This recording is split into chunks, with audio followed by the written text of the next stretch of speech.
सुगंधा और उसकी सास कांता के बीच एक अजीब सी जंग रहती थी। ये जंग थी किचन में कौन ज्यादा अच्छा काम करेगा और घर के सदस्यों के दिल जीतेगा। और उनकी इस जंग में हमेशा कुर्बान होते थे उनके दोनों पति। कैसे? आइए देखते हैं इस किचन पॉलिटिक्स की कहानी में। एक दिन किचन में, माँ जी, आज मैं बना रही हूँ मेथी की सब्जी। इस खाने से घर वालों के पेट की सारी समस्या खत्म हो जाएगी। और मैं बना रही हूँ तड़के वाली छाछ, जिसे पीते ही गैस की समस्या कभी नहीं होगी। दोनों अपने अपने खाने को लेकर टेबल पर पहुंच जाती हैं। तभी सुगंधा के ससुर उसकी बनाई सब्जी की तारीफ कर देते हैं। अरे वाह, मेथी की सब्जी भी बनी है, बड़ी ही स्वादिष्ट है। वाह बहू वाह। अरे बहू, लेकिन इसमें इतनी सारी मेथी बर्बाद करने की क्या जरूरत थी? देखिए माँ जी, ये तो वो मेथी है जो आप रात में भिगोकर सुबह उसका पानी पीती हैं, और जो मेथी फेंक देती हैं उसी से मैंने ये सब्जी बनाई है। अरे वाह बहू, तुमने तो बड़ा ही समझदारी का काम किया। बस अब क्या था, कांता जी का तो मानो ये सुनकर खून ही सूख गया।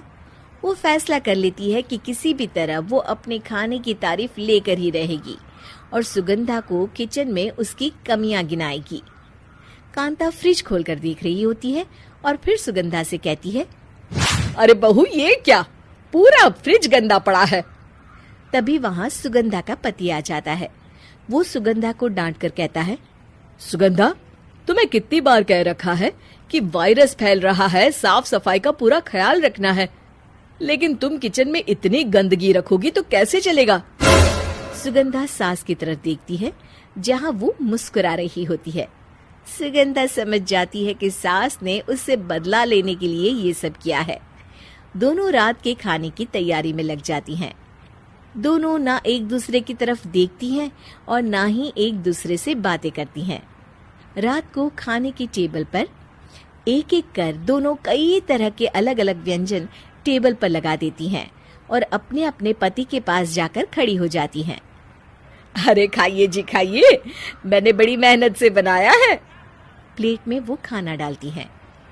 सुगंधा भी दोनों की प्लेट में खाना डालते हुए कहती है, बड़ी ही मेहनत लगी है इस खाने को बनाने में। हाँ, दोनों को ना चाहते हुए भी सारा खाना खाना पड़ता है। कहीं दही तो कहीं मलाई तो कहीं मसाला। और इन सब के बाद दोनों बड़ी ही मुश्किल से अपने कमरे में सोने जाते हैं। लेकिन अगली सुबह सुगंधा का पति चिल्ला रहा होता है, हाय रे, हाय मेरा तो पेट खराब हो गया, हाय माँ बहुत दर्द हो रहा है। तो वहीं कांता के कमरे से भी कुछ ऐसी ही आवाज आने लगती है। हे भगवान, इस सास बहू की लड़ाई हमारी जान लेकर रहेगी। जाओ कोई डॉक्टर को बुला कर लाओ। डॉक्टर आते हैं। दोनों को देखकर कांता और सुगंधा से कहती हैं, देखिए, आप दोनों इन्हें खाने में हल्का ही दीजिएगा। हो सके तो रात का खाना जल्दी खाया करे और वॉक किया करे। इतना कहकर डॉक्टर वहां से चले जाते हैं। जिसके बाद एक बार फिर से दोनों बहुएं किचन में जाती हैं और खाना बनाने में लग जाती हैं। रात में खाने के टेबल पर दोनों एक बार फिर से खाना लगाने लगती है।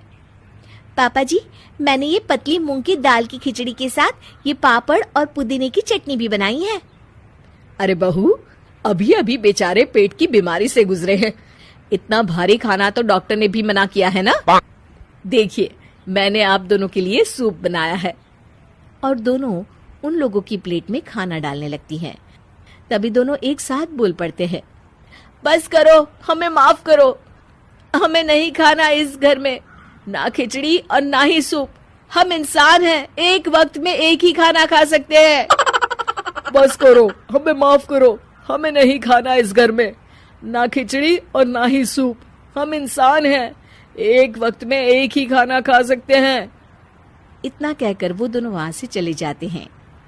कहानी का अंत। आप लोग उम्मीद कर रहे होंगे कि अंत में सब ठीक हो जाएगा।